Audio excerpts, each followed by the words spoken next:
So today I want to talk about students with hearing impairment, and this is a subject that I really like, so I'm excited. So first, let's start out with a few key phrases or vocabulary words. First, hard of hearing, a term used to describe hearing impaired individuals with mild to severe, profound hearing impairment who are not deaf. So this is everything from, this is not completely deaf, and like I said, this is a spectrum of, you got from where you can almost hear, you get a little bit of hearing disabled, or you can't hear in one ear, all the way to being deaf. So second, acquired deafness, loss of hearing that occurs or develops over time. You're not born deaf. You acquire it over time, whether that's through the environment you're in or it's a genetic thing. And then let's go down to captioning. It's text display of spoken words presented on a television or a movie screen. So you think of Netflix or Hulu or TV or whatever you watch or movies, there's always the option of closed captioning, and that is actually required now. They have to have that when they produce that kind of content. And then let's jump down to sign language. It's a method of communication for people who are deaf in which hand movements, gestures, and facial expressions convey grammatical structure and meaning. And there is something important to note with this. I think sometimes that as people that this isn't like something we don't encounter. I think when you think of sign language, you just think of hand movements or something like that. But there's so much more to it. And the two big ones being gestures and facial expressions.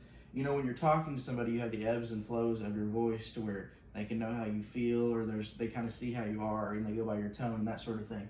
Well, gestures and facial expressions are the same. It's the same type of concept of that's how they tell, through your facial expression and your gestures, that's how they find out those ebbs and flows that we have in our conversations. And then tinnitus is a sensation of a ringing, roaring, or buzzing sound in the ears or head. It is often associated with many forms of hearing loss and noise exposure. This is just something that is not necessarily common, but something that people do suffer with. So second, let's go into a timeline of hearing impairment.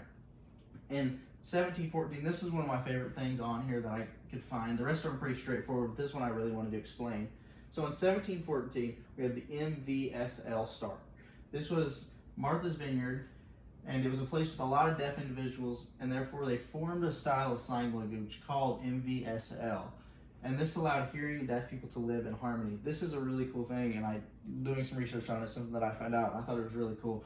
They just come up with this style of sign language to communicate with deaf people, over 200 years ago.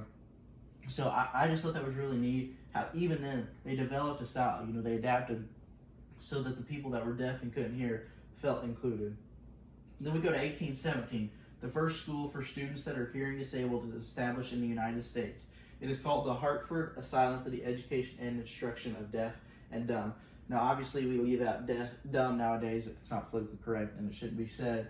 But at that time, that was just what people said. That's how they communicated. So that was really big when that first started. And then in 1864, Gallaudet University is formed. And this is really cool. And they actually have a thing called Deaf U on Netflix now, where it's a bunch of kids and they go to Gallaudet actually. So this is a school that's been around for a really long time and that is still, prominent to this day. And then, we jump down, 1890, National Association of the Deaf founded, which we think our country has been around for 120 years, so obviously it's way too late for that kind of thing to start becoming the norm, but it's just the way things were then. And then in 1960, the teletypewriter is invented by Robert Wheatbrecht. It's just one of those devices that helps people that are deaf communicate. And then in 1965, William Stokoe finishes the ASL Dictionary, American Sign Language, and this is kind of where that development takes place, and to where now we call it ASL, which stands for American Sign Language. And then in 1975, this was a big thing, not just for hearing, but for every disabled child in general. That was the PL 94-142, and it was passed allowing disabled children free and appropriate public education. Obviously, super important, not just to the hearing impairment community, but any type of child with disability. 1990, we had the Americans with Disability Act. Well, we know all about that, learned about that. And then in 2012, the 21st Century Communications and Video Accessibility Act. So next, let's jump in. These are just some pictures that I found, and I really did some searching, and these are the ones that I kind of spoke to me, I guess you could say.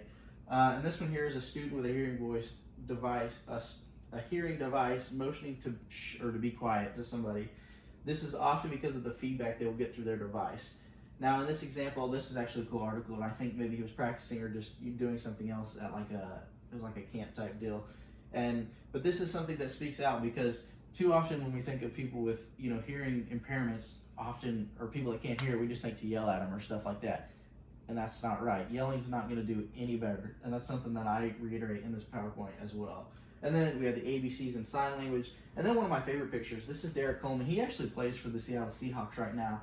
And he is the first deaf person to ever play offense in the NFL. We think of the audibles and the play calling and all that stuff.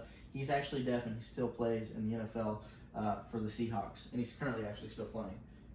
Next, this is a research chart. And in summary, this is something that you can kind of see the data. So they polled kids and they gave them 45, social cues or lists of kids. So they gave this to their parents and they said, hey, here's a list of 45 things, we want you to track it.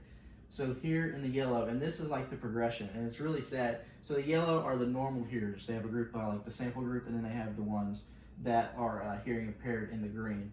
So the yellow, you have your normal hearing, and this is how they develop that 45 list of, and it's just judging their social communication skills is what I was trying to say. So the yellow is their progression. So 3 years, 4 years, 5 years, 6 years, 7 years. So we don't even see, and then your green is your group of hearing impaired students or children, and we don't see any of those social until year 7. So I just thought this was interesting because it kind of points out, how at a disadvantage some of these students are when they get started. And then next, this is a cool chart. It's something to help identify hearing impaired children at the onset, at the beginning. Like any disease, we want to get it identified, and then we can fix the problem. So just like turning up the volume on the TV excessively loud. This is a really good deal for parents, something you could share with them. We jumped to 4 or 5, experiencing academic problems, asking teachers and others to repeat themselves, stuff like that, and then starting to speak differently than the children at the same age is kind of one of your major ones. And then next, this is ways to accommodate and differentiate for hearing impaired students. Just some, and this is just a list, and there's a lot of stuff here, and you could research and find tons more, but some of your big ones: ensure that any background noise is minimized, easy accommodation, super helpful.